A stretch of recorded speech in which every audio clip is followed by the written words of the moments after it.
y a eu des renforts qui sont arrivés, et donc les forces de l'ordre sont intervenues en début de nuit.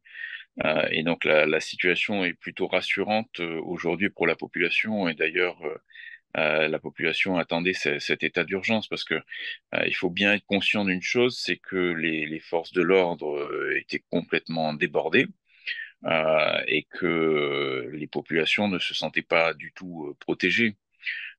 Et ce qui a conduit dans Nouméa et le Grand Nouméa, certains quartiers donc à constituer des barricades sur les rues pour pouvoir se protéger. On a passé cette nuit avec des gens qui n'avaient pas les moyens, par exemple, de se protéger, des personnes âgées, des femmes seules, et qui sont terrorisées chez elles, quoi, hein, parce qu'elles ont peur d'être attaquées.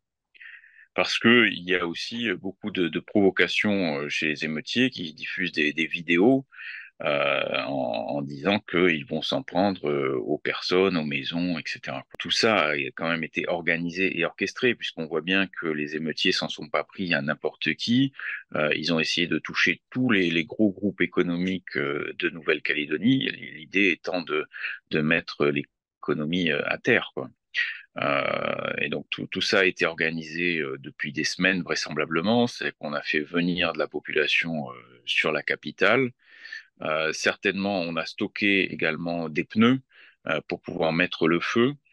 Voilà, tout ça a été organisé. Mais aujourd'hui, donc, même si cette organisation n'a pas maintient son mot d'ordre d'action, les partis indépendantistes, en tout cas, appellent au calme. Les coutumiers appellent au calme. Certains émeutiers commencent à rentrer chez eux, les plus raisonnables, et on va avoir de plus en plus affaire aux extrémistes.